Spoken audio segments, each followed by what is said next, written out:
Definisi tentang remaja yang lebih bersifat konseptual. Definisi tersebut dikemukakan 3 kriteria, yaitu biologis, psikologis, dan sosial ekonomi. Batasan remaja menurut Hu yaitu usia 10-20 tahun. He membagi kurun usia tersebut dalam 2 bagian, yaitu remaja awal 10-14 tahun dan remaja akhir kurang 15-20 tahun. Menurut Perserikatan Bangsa-Bangsa PBB sendiri menetapkan usia 15-24 tahun sebagai usia pemuda (YUS). Batasan remaja di Indonesia mendekati batasan usia menurut PBB, yaitu 15-25 tahun. Definisi pemuda tersebut juga sama dengan yang ditemukan dalam dokumen World Youth Report yang keluarkan oleh PBB pada tahun 2003 hingga 2018 yang mendefinisikan pemuda ialah mereka yang berusia 15-24 tahun. Sementara itu,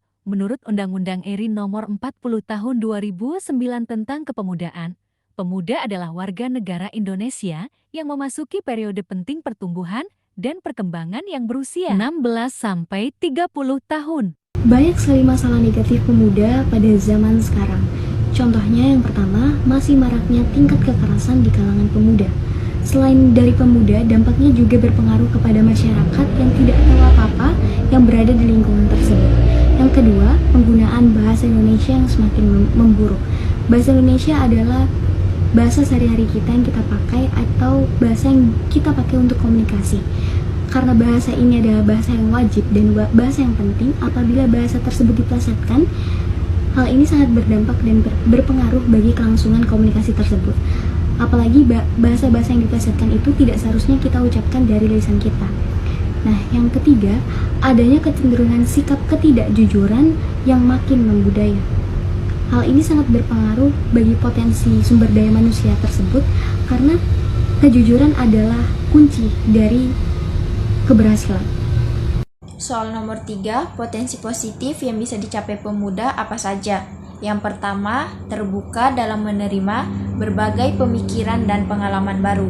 Dunia ini semakin dinamis. Keterbukaan informasi juga membuat kita terpapar budaya dan pengalaman baru. Kita bisa melatihnya dengan mengikuti kegiatan seminar maupun workshop. Yang kedua, berkontribusi memajukan Indonesia dengan menjadi relawan. Sekarang banyak local hero, komunitas maupun organisasi non-profit yang bergerak memberikan solusi bagi isu sosial di Indonesia, mulai dari pendidikan, lingkungan, hingga kemanusiaan. Dan yang ketiga, mendukung produk lokal Indonesia. Cara lain memajukan Indonesia adalah dengan membeli dan menggunakan produk lokal sebagai bentuk dukungan usaha kecil menengah atau biasa kita sebut UKM. Bagaimana sih cara menggali potensi diri? Yaitu yang pertama, ada cari tahu apa impian Anda. Hal pertama yang bisa dilakukan untuk menggali potensi diri adalah mencari tahu apa impian Anda. Mengetahui impian dan harapan personal dapat menjadi tolak ukur dalam memahami diri sendiri.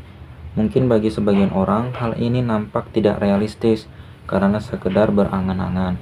Tapi, bagi seorang yang ingin menemukan potensi diri, hal ini penting dilakukan. Yang kedua, kenali kelebihan dan kekurangan diri Anda. Selain mencari tahu impian Anda, langkah lain yaitu mengenali kelebihan dan kekurangan diri Anda.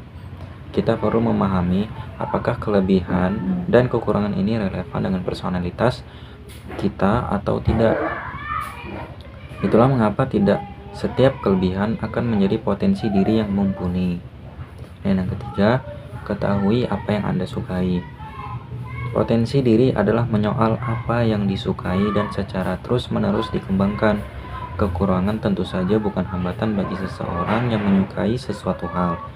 Potensi diri tidak mengenal lemah atau kuat, tetapi bagaimana ia suka untuk terus mengembangkan sesuatu secara terus-menerus. Selanjutnya, berani untuk berbeda. Beberapa individu seringkali menyukai hal-hal yang nyaman dan mengikuti arus. Jika kawan-kawannya menggemari kopi, maka ia terpaksa mengikutinya. Potensi diri adalah hal yang unik, sehingga tidak masalah dengan perbedaan. Oleh karena itu, menjadi berbeda bukanlah suatu hal yang buruk.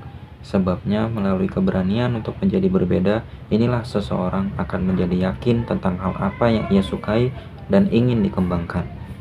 Selanjutnya, berani menghadapi kegagalan. Seperti halnya perbedaan kegagalan, seringkali amat dihindari oleh beberapa orang. Kemauan untuk senantiasa berhasil memang baik, namun jika tak pernah gagal, maka seseorang itu sebenarnya belum siap untuk berhasil. Pemuda harus terjun langsung dan berperan langsung di dalam masyarakat. Contoh-contoh peran pemuda ialah menjadi pemuda Karang Taruna, menjadi pemuda atau remaja masjid. Nah, dari hal tersebut, para pemuda dapat berkontribusi demi membangun negara dan bisa membangun dan menjaga Indonesia ke depan.